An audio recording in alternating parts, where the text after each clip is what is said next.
This is Trader's Workshop with Adam H. Grimes.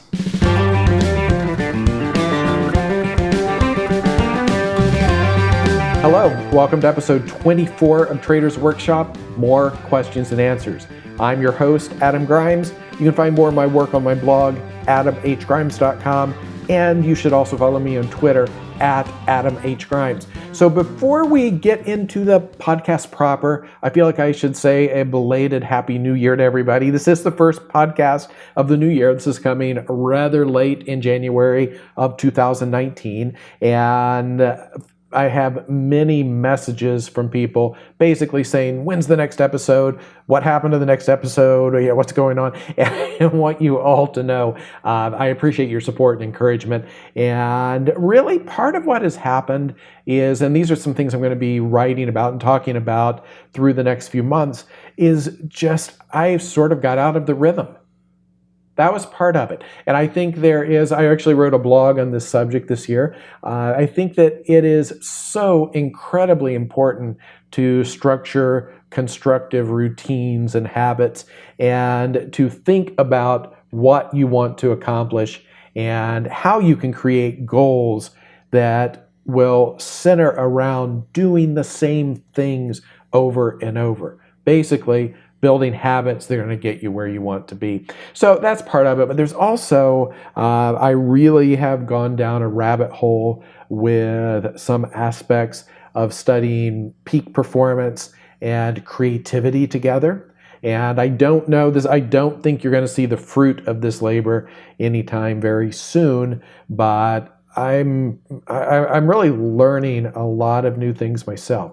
If I look at where I was 6 months ago and where I am now, this has certainly been one of the most productive periods of my life in terms of growth. So that's part of what's going on. But like I said, I certainly appreciate your support and interest in the podcast. And I do get a lot of questions on a regular basis. Many of these questions, it's very interesting how many of them align with the same thing. For instance, right now, there are a lot of people who are thinking about options. And I think part of what is driving that, of course, is volatility. It's what happened with that natural gas fund blowing out in the end of 2018. And so and it's also people thinking that maybe the bull market is coming to an end. How do I protect myself? What can I do? So a lot of people are thinking about options. It's just kind of interesting how these things tend to line up. It's almost like there is some kind, if you look at it, you can get a pulse for the group mind and what people are thinking about. But one of the things that I have heard over and over and over, and this is the first question in the podcast, is how should somebody learn technical analysis if you know absolutely nothing? And I'll tell you, that is a difficult question. Going back years and years ago when I wrote my first book in 2012, I was planning it. I had this fantasy that I would write a book that would take somebody from complete beginner to competent trader. Well, of course, that's not what my book ended up being. My work, as most of you know, is a little bit cerebral and it asks a lot of you. For instance, there is a massive free trading course, which you probably know about, but just in case you don't, go to marketlifetrading.com, check it out. It is 30 hours of video, hundreds of pages of PDF exercises, and I've had people tell me they've watched some of those units 4 and 5 times and taken notes. So that gives you some idea of the level of engagement. This is not a little web page that you go and you read and you get the trading system, because that doesn't work. This is everything I've done is really designed to teach somebody the skills they need to trade. And those skills are extensive and they're a little bit daunting, especially when you start from scratch. But I think that's a valid question. It's a question that it's on the top of my to-do list, is to help people connect the dots from the very beginning to surviving long enough that you can develop some proficiency. So rather than answering that in the podcast format, I'll talk a little bit more about it, but I am writing a series of blog posts. And there may even be, I hesitate to say this will be a project, the soonest you would see this would be late 2019, but I may be able to produce some type of, not a pared down, but a streamlined course for beginners. So if you kind of want to skip over some of the finer details and you just want the rough structure overview and you're starting from scratch, what do you need to know? It's going to come out in a series of blog posts. It probably eventually will be some kind of mini course. So that's out there. But I will tell you, just to kind of riff on this a little bit more, the learning to trade is a process of continual disillusionment, or continually finding things that don't work like you expect. To some, and I don't want to be discouraging here, quite the opposite, because let me tell you, the goal is absolutely worth it. But the process is really about discovering that things are harder, things don't work, people are lying to you, it's going to take longer, it's going to be more variable, and that being more variable may not even mean much to you at this point, but those are the things you discover. So if you're starting from scratch, what I think you probably want to do is make sure that you have a gambler's understanding of probability. I think that's probably the most important thing. So you have some idea what the odds are and what kind of bet you would need to make to justify playing the odds in any game. And if you think about that, trading is not really, I've shared my journey in many places. Trading is not what so many of us think it is. I certainly thought that it was about finding magical chart patterns that would tell me what the market was going to do in the future. Well, now I know it is a little bit about the magical chart patterns. And people will tell you it's not. Well, that's not true. It is a little bit about being able to read the patterns of the market. But it's much more about knowing if I do the same thing over and over, the bets are going to be slightly aligned in my favor. And over a large number of trades, I'm going to make more money than I started out with. If things work like, that, of course, you can fill in all the disclaimers and qualifiers.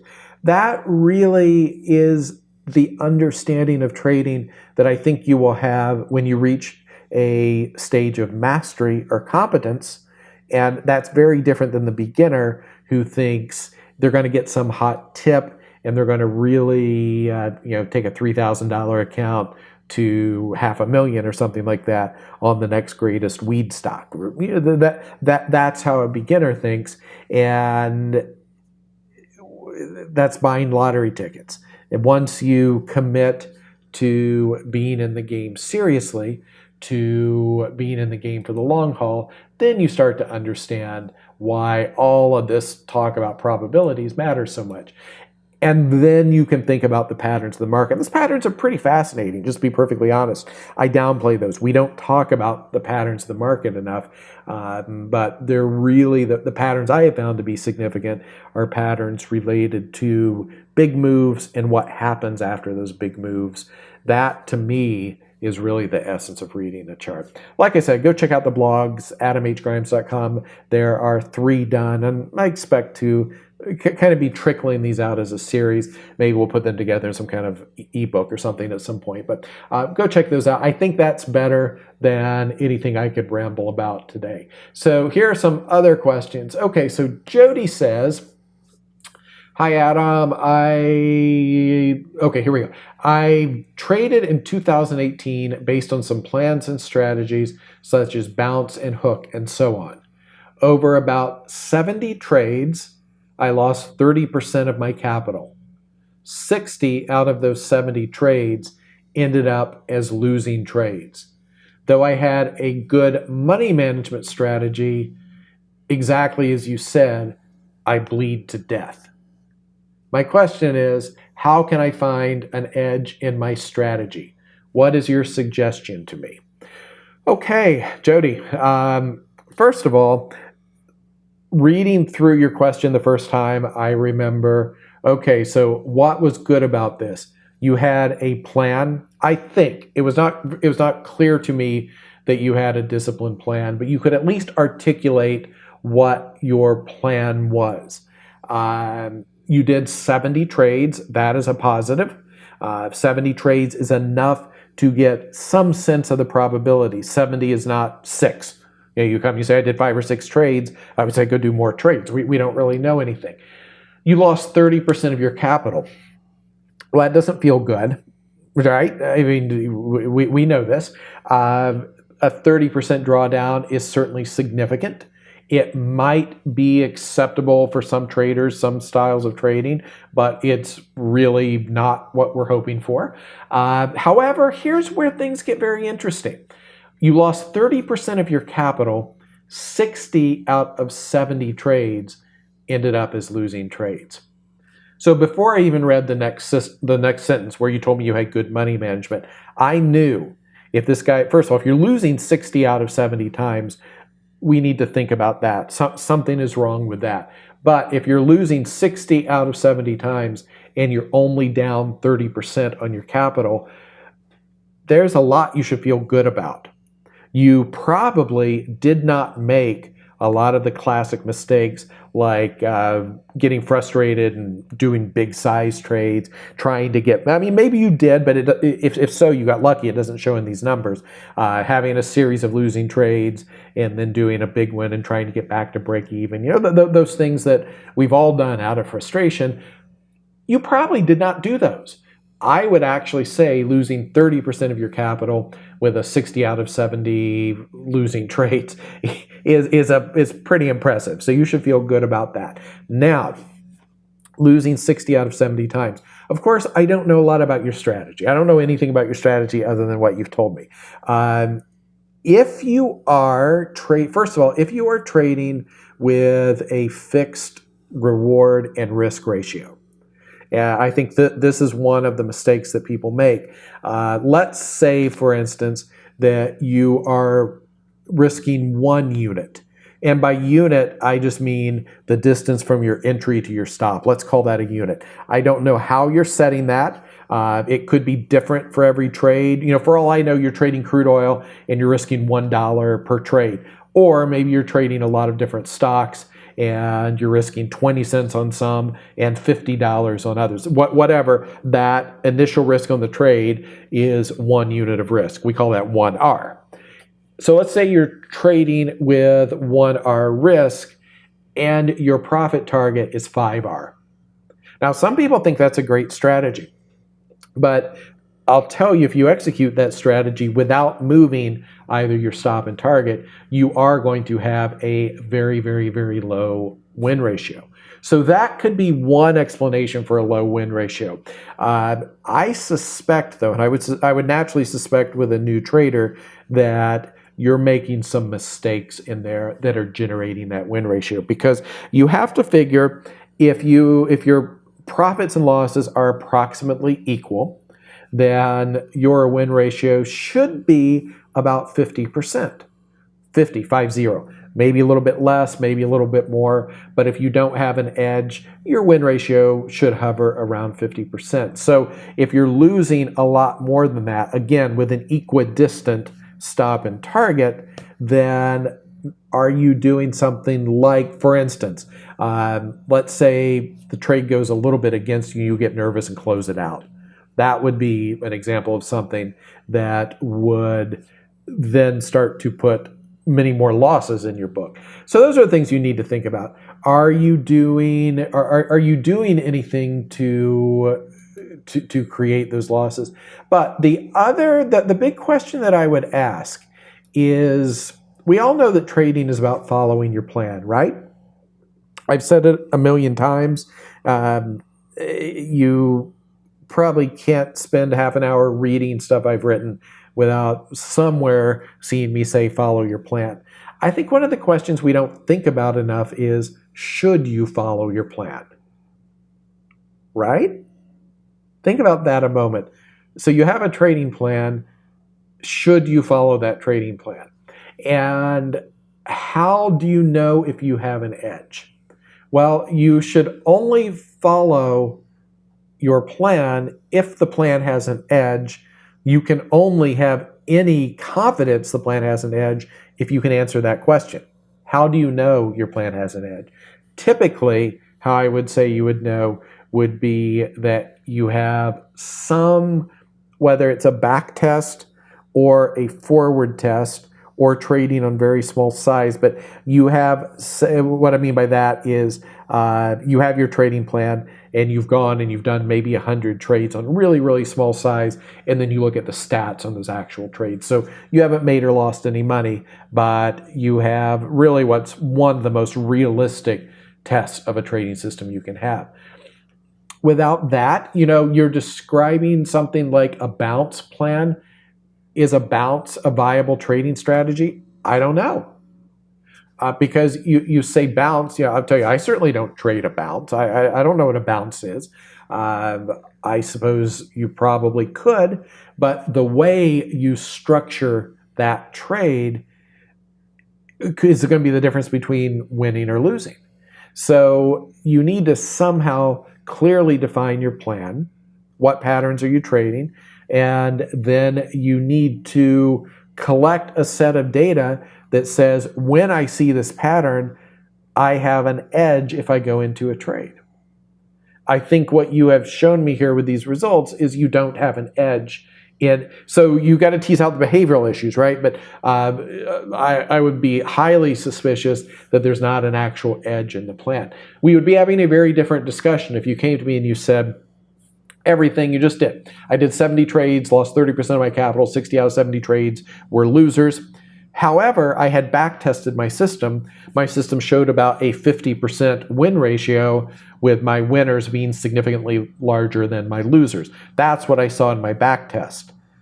And then here's what I see in my actual trading. Then we have a different discussion. Then we have a discussion about, well, why is your actual trading different from your back test? But I think you probably, Jody, I would suggest you probably need to go back and take a look and say, does your trading plan have an edge, and should you follow those rules? Where are you going to find the answer to that? Work through my trading course. I walk you through, and again, it is a significant commitment. MarketLifeTrading.com. The course is absolutely, completely free. You can buy the book if you want a hard copy, but most of the book is there as a PDF anyways. You can download and print it out, all free. It will walk you through the math behind having an edge. It will walk you through how to do the back test, how to create the trading plan. So, Jody, I think you got to go do that. The answer's already there for you. Go do it. Mike, and by the way, several other people ask this exact same questions. Mike asks, I get nervous putting on positions because I think that something could happen while I'm in the trade. My little commentary would be, do you think so? Yeah, of course. How do you deal with the risk of central bank moves, tweets, or really anything? Are you careful not to trade in front of those things, or do you somehow hedge? Really good question. And one of the other questions I got on this topic referenced the trading the pound around Brexit, because you don't know what announcement's going to come out, and even if you did, you probably don't know how the currency is going to react, but the currency certainly could move with some volatility. Other examples of events. FOMC meeting is a common one. Major economic reports. Those are things that are scheduled and pretty much known. Stocks reporting earnings. Any country reporting GDP or some major economic number has the potential to influence the currency. All these things we can look at on a calendar and know when they're going to happen. A presidential tweet, a natural disaster, things like this we don't know. Some other surprise news story. So my point here, first of all, is that some set of these things we think we know a little bit about, but we also need to remember that there are all kinds of events and event risk for which we have absolutely no knowledge before it happens. Or hindsight is always perfect, right? There certainly are a number of times where you will see something that comes out and moves a market. And in retrospect, you go back and look and say, oh, yeah, I should have known. But before, you did not know it was going to be so significant. You reasonably could not have. So the way I think about these things is if there is something that I know about, for instance, a company reporting earnings is classic. To me, I'm always very confused when you go into these trading discussion groups and everybody's saying, hey, are you playing Netflix before earnings? What options are you buying on Apple before earnings? What are you doing? You have no edge. I mean, at least maybe you know something I don't. It's possible, but I know that I have no edge before an earnings event because I know how the earnings game is played. I know how the earnings game is gamed. I know how it's manipulated, how it's stacked, and I know that there's no way I can consistently have an edge on market direction out of that. So my job is to know when a company that I'm trading reports earnings and to manage the position. What does that mean? Probably means I don't have a position. If I have a really, really great pattern and the company reports earnings tomorrow, I'm not going to put the trade on. No way. If I have, let's say, company reports 2 weeks out and I have the position on and we get closer to earnings, I still have the position on, well, now we have a different discussion. If I've taken partial profits, maybe I'll take that risk. Certainly if I'm holding a full position, I will not take the risk. And you can sometimes get some idea of the expected move in the options market. If that doesn't mean anything to you, then it's not super important. But I will tell you that even if you think you can forecast the expected move with the implied vol, sometimes it's wrong, and sometimes there are big surprises. So even then, you're not really covered. You certainly, this is one of those times when you can have a stop slipped very, very badly, because you can have a stock that gaps beyond your stop, and there's no way you can execute, and you're looking at a 5 or 6 R loss, and that doesn't feel very good. You can't do that very often, or you really take a big bite out of your overall performance for the year. So if I know about the event, I will manage it simply by having smaller exposure.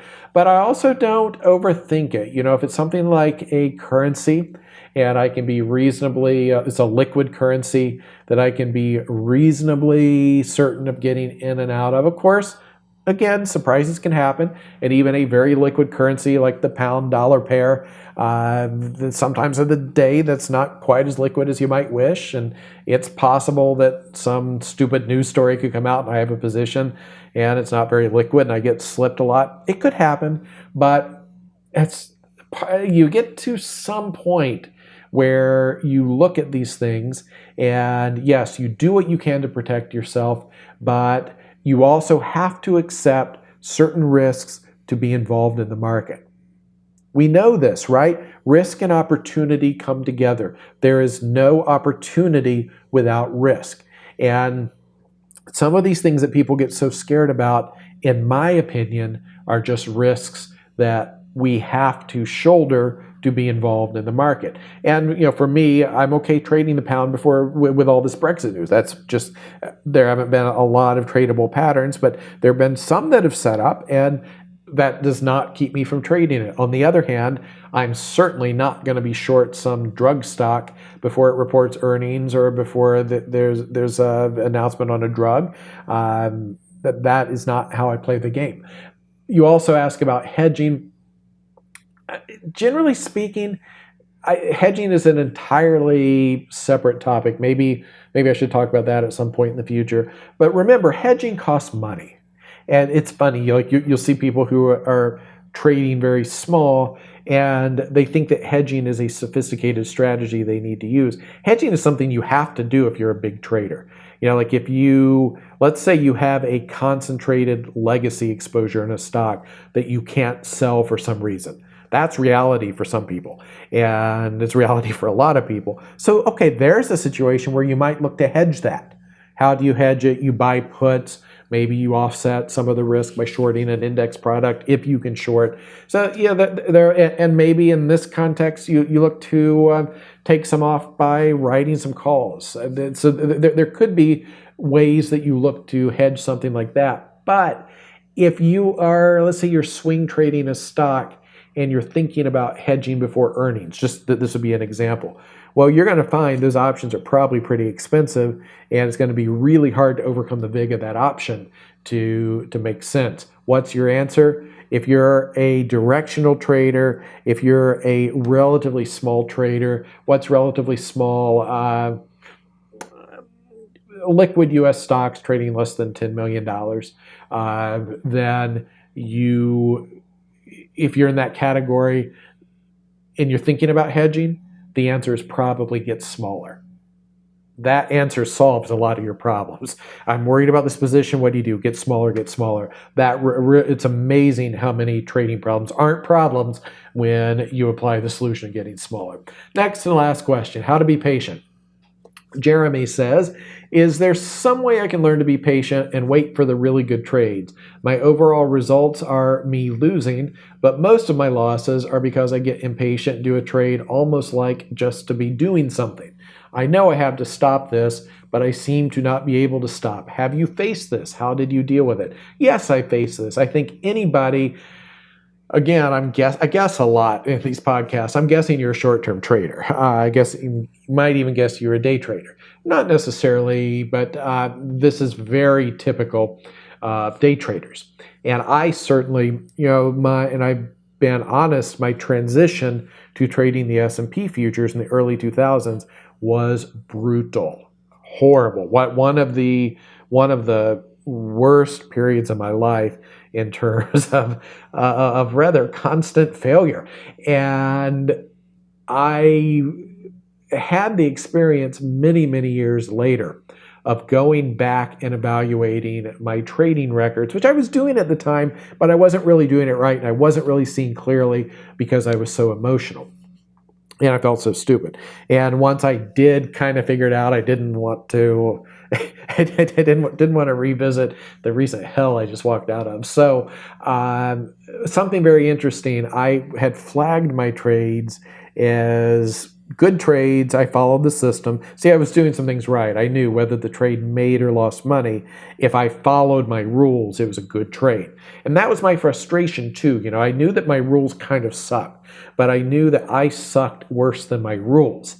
I knew that even though I had these rules, I could not follow them. And I was doing stupid random trades, and I knew that I somehow had to stop that. So I was keeping track of each trade as a good trade, meaning I follow my rules, as a trade that I lost discipline on in some way. And those ways range from I'm not even going to tell you. Well, there were some broken phones too. Things happened, okay? Things happened and mistakes were made. Let's just leave it like that. And then there was this category of trades, no reason. I would literally bored, or I would have this thought in my head. Have you ever had this thought? You're looking at the market, you have your great trading plan, and then you think, you know what? I'm not that good of a trader, and I bet a really good trader, how backwards is this? I bet a really good trader, somebody somewhere could see a pattern here and could make a trade. So I'm going to, and then all of a sudden I'd find myself with a position. I made a trade. How stupid is that? And I wish I could tell you I just did that 20 or 30 times, but I did it more. It was one of my recurring category mistakes that I made a trade that just because I thought, hey, this is a pincher's pattern, whatever, I would make up some stupid pattern. When I went back through my records and I took those out years later, this period where I thought I was a complete idiot, I would have been significantly profitable just by eliminating those impatient trades. Now, of course, that was years and years after, so that didn't help me, but maybe it can help you. I suspect if you're doing something reasonable in the market and you've been doing it for a while and you have a little bit of an edge, but your results still kind of suck, and And you are telling me I'm making all of these impatient trades. I'm making these, now FOMO is the word people are using all over the place, but or just boredom trades.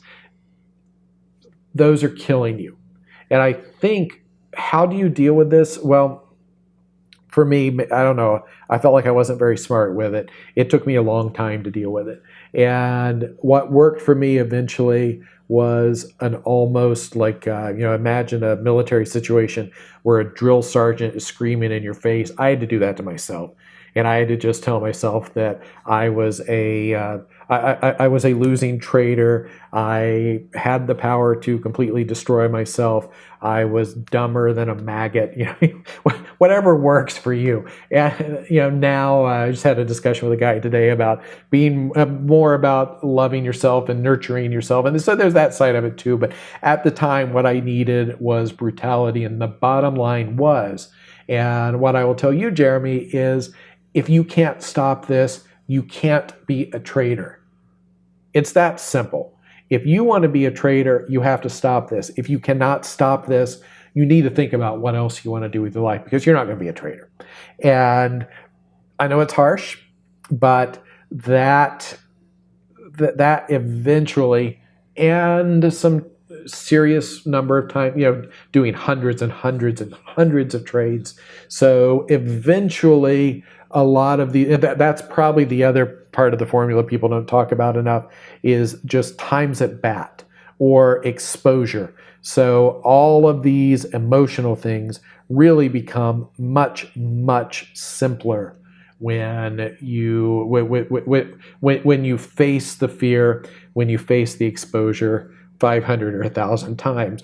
Again, I know that's not terribly encouraging, but that's the reality. Again, thinking about how you will see this years down the road from a position of competence and mastery, you will know what I just told you. What do you do today? You know that the only way you're going to be standing in that position of mastery is if you stop this self-destructive behavior.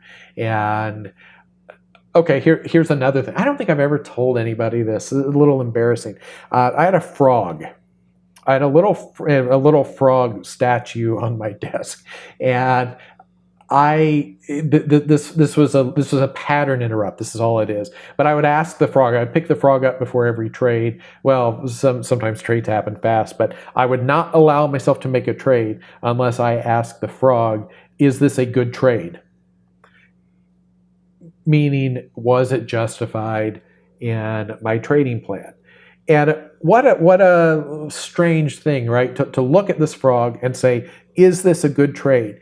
And if I have invented some new candlestick pattern in the last 30 seconds because it's 13 minutes into the trading day and I don't have a setup yet and I just want to make a trade, and I ask the frog if it's a good trade, I'm not going to make that trade. Where if I just push the button, I'll be in the trade and have to deal with the consequences. So maybe get a frog. That's a suggestion. But you understand that the purpose is the pattern interrupt. To me, it was having an object to speak the question to say, is this a good trade? Of course, you're actually speaking to yourself. We know this, right? But get a frog, get something. And I think I just found the title for the podcast. There you go. Okay, so we'll wrap up there. Good to be back. I plan to be pushing podcasts out about once a week. And I do think there's also a lot of questions about Alex. I do think we'll be hearing more from Alex, so stay tuned for that. Go check out my blog, adamhgrimes.com. And do me a favor, if you have read my books and they have helped you, would you go to Amazon and leave a review? Those reviews, I've asked for reviews on the podcast, but today I know it's a little bit more of a time investment, probably take 4 or 5 minutes of your time. But if you could go leave a review on one or both of those books, if they have been helpful for you, I certainly would appreciate that. And I will see you back soon for another episode. Thank you very much. Well, it's never hard